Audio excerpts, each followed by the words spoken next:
First, please welcome into the arena to the blue corner, Stefan, the Wasp Vincent.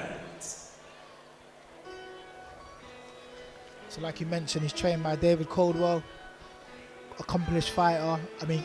Was accomplished fighter, former area champion, becoming an accomplished trainer. Trained the likes of Leron Richards, Tony Bellew. Did some work with, I know he's worked a lot with Callum Simpson a bit as well. So yeah, really good trainer. Interesting entrance from Stefan Vincent. Very interesting entrance. I love the Christmas hat.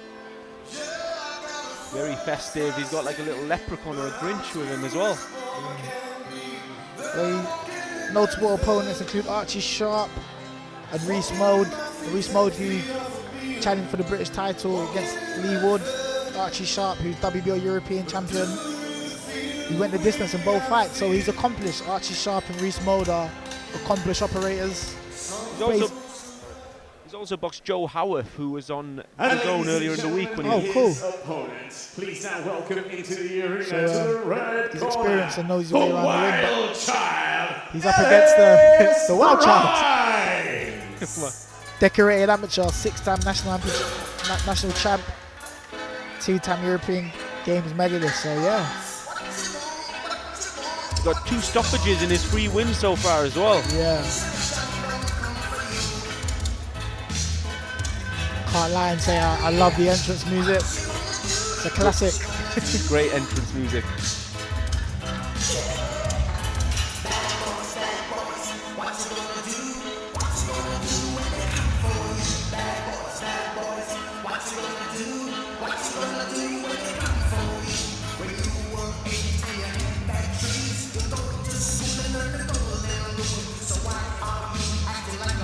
He's got the Leeds United colours on as well, being a boy from the city.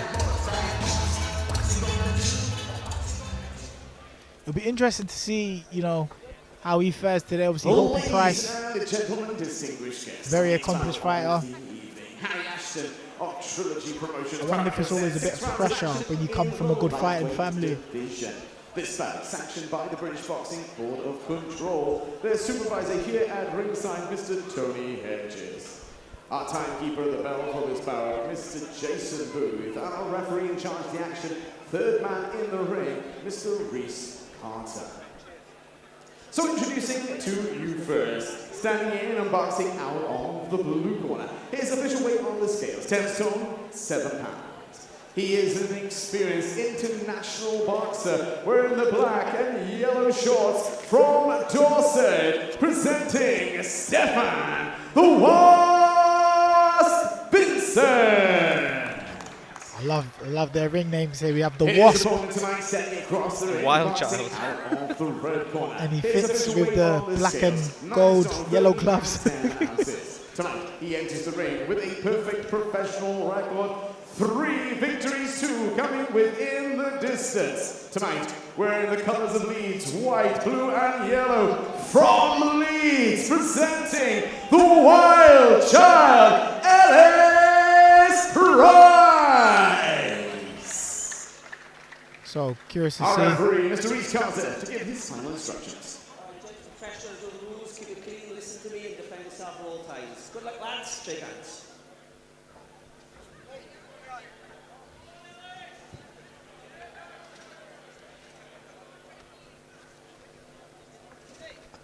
First round, round 1.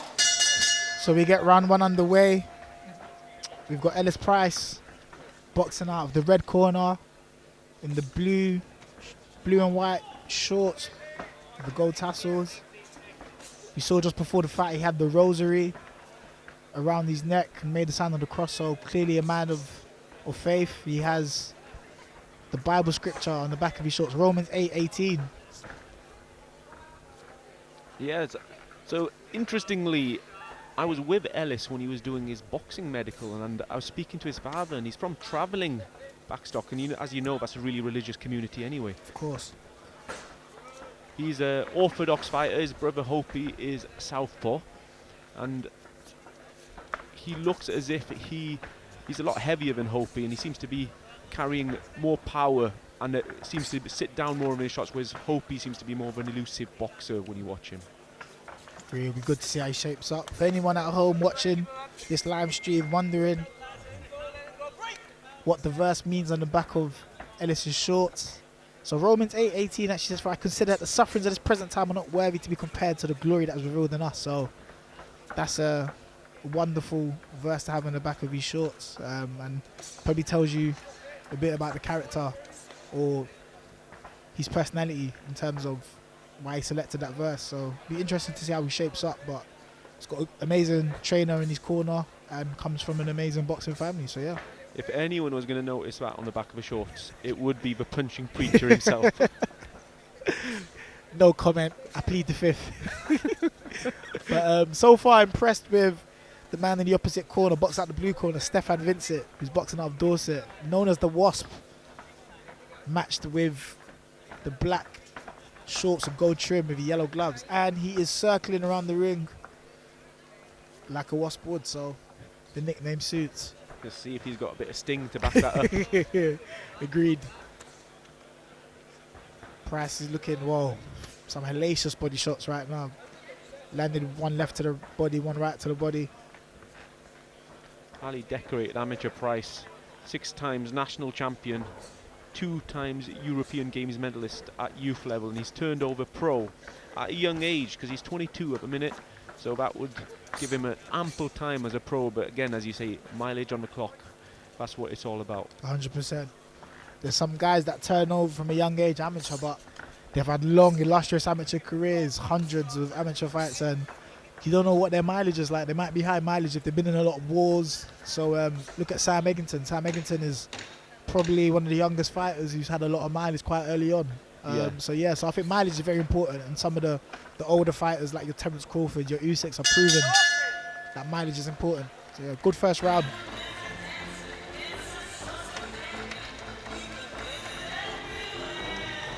Both fighters look very comfortable in the corner. Vincent opting to stand with his coach in the corner, whereas Ellis has sat down and he's just awaiting instructions from Dave Coldwell. Yeah, Dave Cordell is a very methodical trainer. I've been in his gym sparring the likes of Lerone Richards, and he's very, very specific about what he wants his boxers to go out and do. He's very specific with his instructions. Can be very animated and emotional at times, which is quite good, because a lot of the people who train under him will say that he's more than just a trainer. He's like a family member in the corner. So I'd imagine that he's keeping him composed and giving him the right instructions.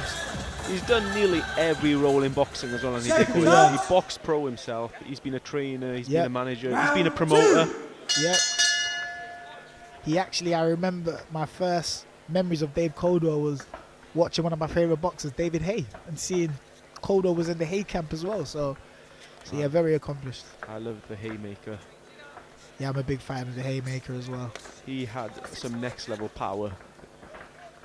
You know what, I love his power, but I think he had phenomenal speed and boxing ability. For someone who boxed with his hands low for the majority of his career, profound confidence in his defence. So yeah. Ellis is just back on working behind the jab. Looks very composed. Putting together some very good combinations. But as you can see, Stefan is very experienced. He's knowing how to spoil, when to hold, when to throw, when to move. Using a high guard as well, Vincent. He doesn't want to get caught with anything. Of course, and I'd imagine him going the distance with accomplished fighters like Archie Sharp and Reese Mode. He would clearly know his way around the ring, but just know how to slow down a contest, and as I say that, Ellis Price lands a beautiful uppercut. Timed that brilliantly. I'd imagine being in Ellis Price's camp this week leading up to this fight, one of the things that you'd be looking to, you want to make a statement win against this guy, and what other way would that be than to stop him when others haven't? Of course. Well, not just others haven't stopped him, others who are in some very good company. Guys like Archie Sharp and Reese Mode. But what I do like from Ellis here today, he looks very composed, even though that Stefan is obviously, with his experience as he would do, starting to hold and spoil and throw Ellis off his rhythm. He still looks fairly composed, and he's still working behind his jab.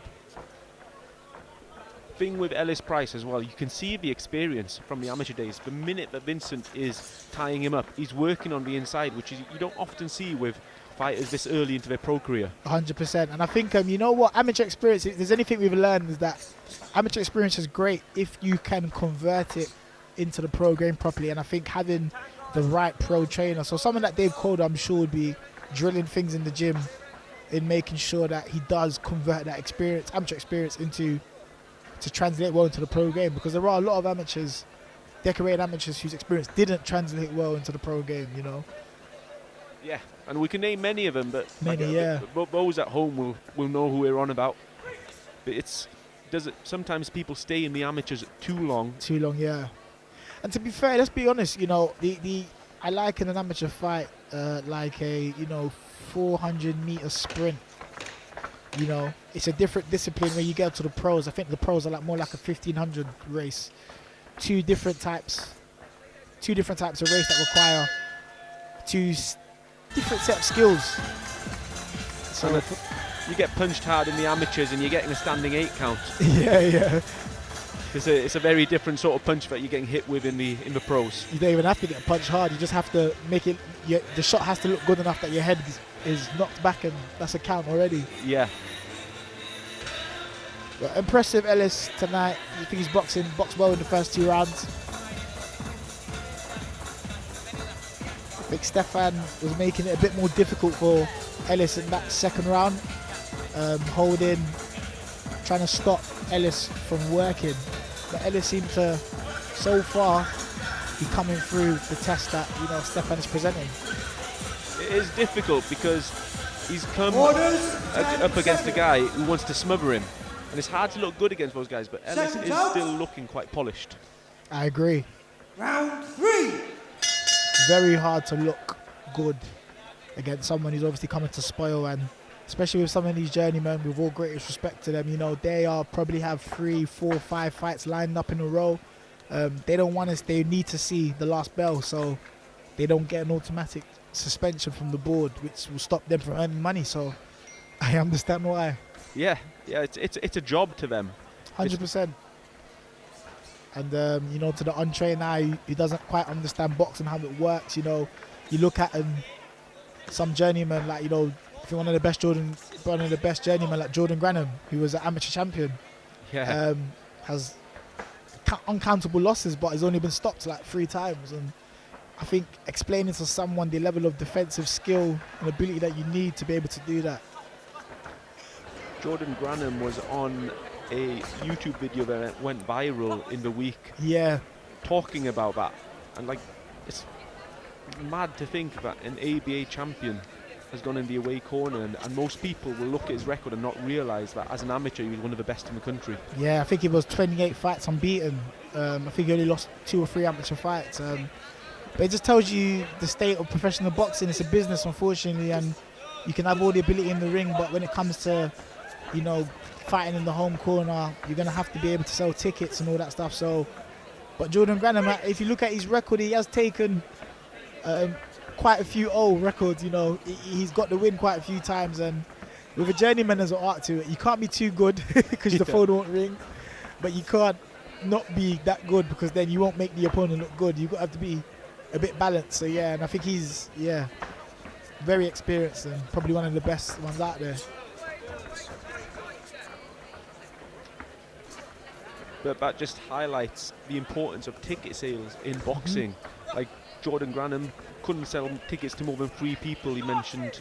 So in turn he's gone on in the away corner. So if you've got fighters asking you whether you can go and support them, buy tickets, because it's integral to their career. 100%. If there's anything to go by, last night or the early hours of the morning, we had Jake Paul, who's a famous YouTuber, stand in the ring with Anthony Joshua, a 2-time world heavyweight champion, Olympic gold medalist. And how does Jake find himself in these positions? Because he has a following from his YouTube days. So it just tells you, the current state of not just boxing but sport in general. It's all about attracting a level of viewership to any sporting event.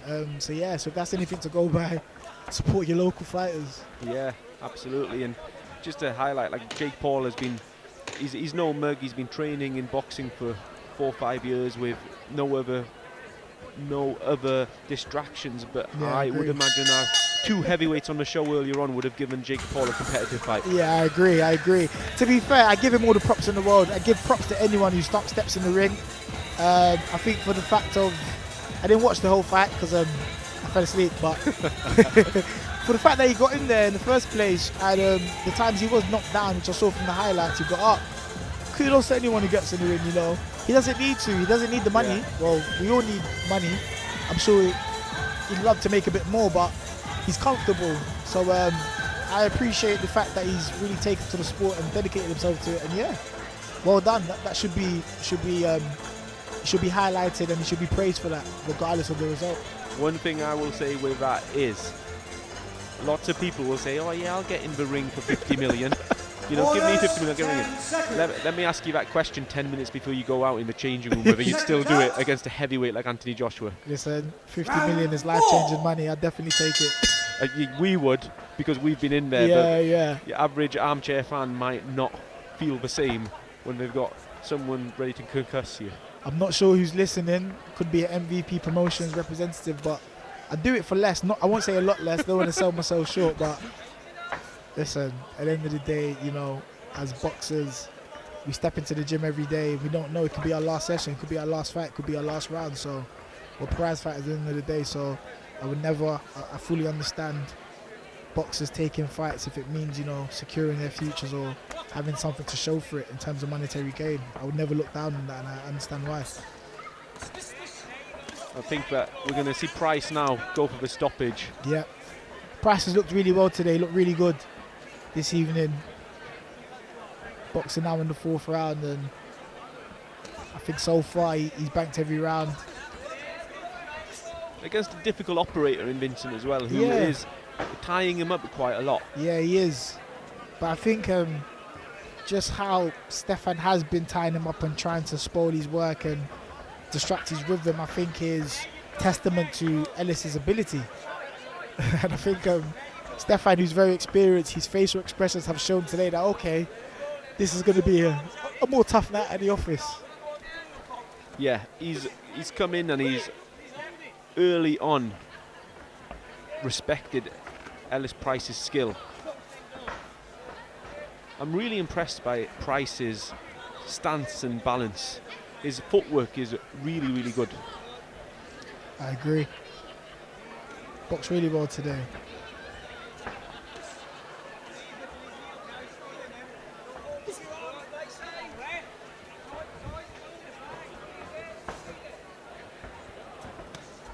Stefan's doing very well to see the final bell. Yeah, I think if this was a 6-rounder, Yeah. it may be a lot more of a task for him to get there. Yeah. He is a tricky operator. Like I said, with these journeymen, sometimes I feel in the sport of boxing, they don't get enough respect for how good you have to be defensively, how witty you have to be in the ring to be able to take all these fights and fight week in, week out, and see the final bell on so many of those occasions. It's a skill. Is it Peter Buckley, who had 350 odd fights and he's barely got a mark on him? Yep. Chris Late was another great journeyman as well. Yes, Chris Late. Darryl Price, still in the scene, another good journeyman. These guys, if given a proper run, probably could have been really good pros. Maybe if they could sell tickets or they had a big promoter behind them. Absolutely. And then we'll just come to the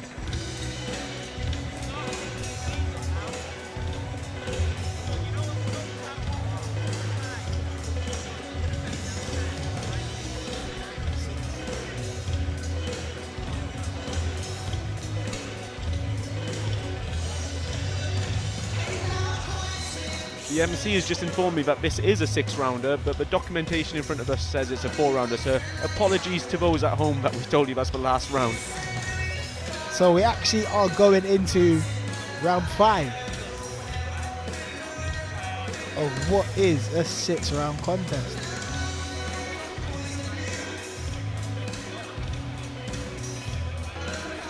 Orders, 10 seconds.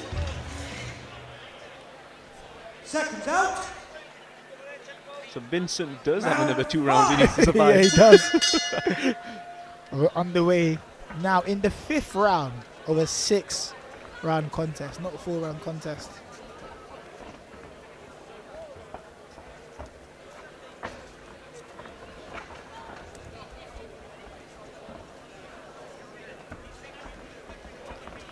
Price constantly working that jab, always giving Vincent something to think about. I agree. I wonder if Stefan Vincent knows the 6-round fight, because in the last round he seemed like he was, looking like he was coming down the home stretch. Because now he's come out a bit different.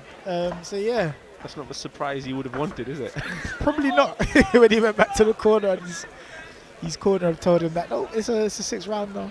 It's funny, I actually boxed a 6-rounder in my 10th pro fight, and it went on my record as a 4-rounder. Yeah. And still to this day, the board never corrected it. So if there's anyone from the board listening now, please change my 10th fight to a 6-rounder. I stopped him in the 2nd round, but it was a 6-rounder. It matters, because once you've had a 6-rounder, you can contest a title. Exactly. But yeah, Ellis is still looking good through this 5th round. He landed a neat little left hook to the body there, just under the elbow of Vincent as he was crouching down. So just for those that don't understand how boxing works, you do your 4-rounders, but then to fight for a Midlands area title or a 10-round title fight, the board normally likes you to have done 6 rounds. Hence why it's important to have a recorded one on your record. Even if it doesn't go 6 rounds, Yep. it must have been scheduled for 6 rounds, so they know that you've trained for that distance. In extreme circumstances, if you're an elite amateur, or if there's not many other people at your weight in that region, they may make exceptions, but that tends to be the rule of thumb. Most likely the board will like you coming off a win as well to contest the title. So if you had a 6-round fight and you're coming off a loss, they would like you to go and get a win before contesting the title. But yeah, Ellis Price has looked good tonight. Stefan is really playing his part. Vincent's using all of that experience that he's had in his 44 fights to go the distance here, clinging and clinching and moving. Yep. Every little trick he has.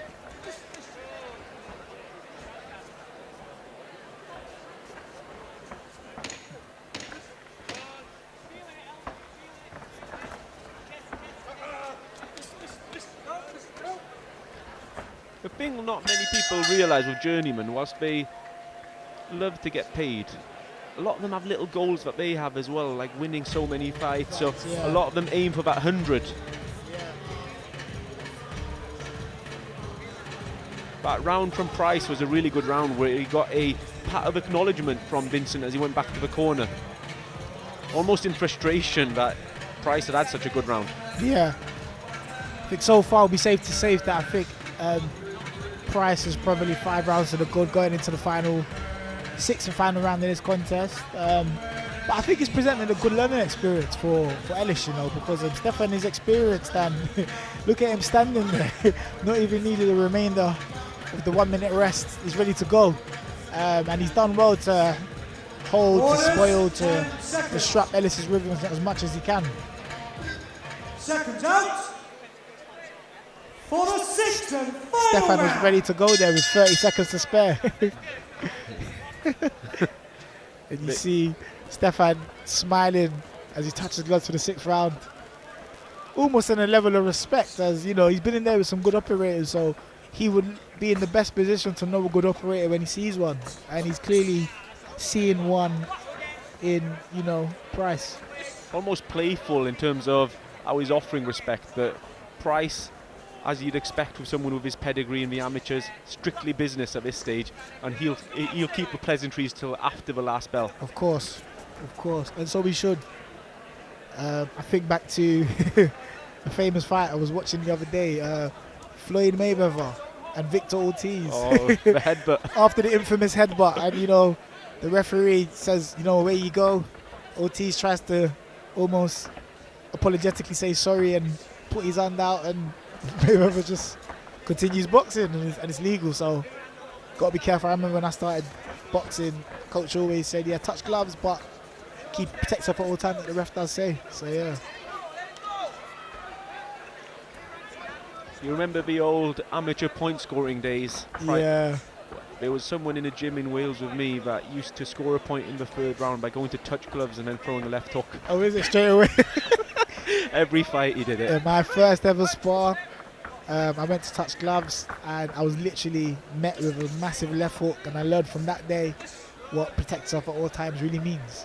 So yeah, if there's any young boxers watching this, yeah, we encourage sportsmanship, but also protect yourself at all times, like you said. Yeah, you never know what's coming. So we're halfway through the last round, just over halfway through. Ellis has looked very impressive today. Minutes left of the last round of a 6-round contest now. I think Price would like to pin Vincent down more than he has. Yeah. Vincent's proving elusive. Very, very elusive. Elusive in, you know, in a different type of elusiveness, because he's not, let's say, the Usyk Lomachenko style of elusiveness with sort of kind of defensive head movement from the top half of his body, but he's doing enough. He moves at the right time. He knows when to hold. He knows when to lean forward, when to lean back. He knows when to pop a jab out like he did just there. So very experienced. Yeah, I'd call it like a non-threatening elusive. Yeah, elusive to keep himself safe, but without actually putting the opponent in danger. I agree. It seems like he embodies a lot of different styles in one fight. You know, we had a bit of Hopkins there when he lunged forward with a jab and just held on straight away. He did just throw a Hail Mary hoping for a last round knockout there.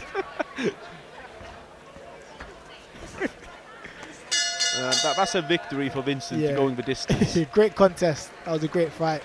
I think Ellis will be happy with that. Stefan will be happy with that as well. Yeah. Getting through that. 6 rounds under his belt at the age of 22 for Ellis Price as well. Of course. It's, you know, from your perspective, Derek, that is invaluable experience at 100%. this stage. 100%. I think that was great experience for him.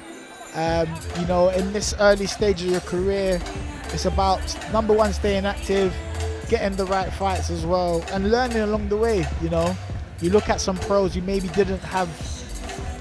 It's not about just getting in there and looking good all the time and knocking guys out. You know, sometimes it doesn't build the solid foundation you need when you want to push on.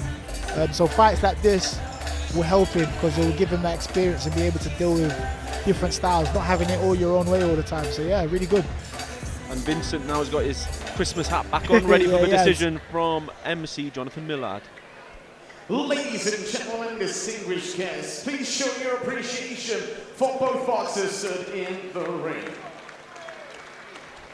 But ladies and gentlemen, after 6 rounds of boxing, we go to our referee's scorecard.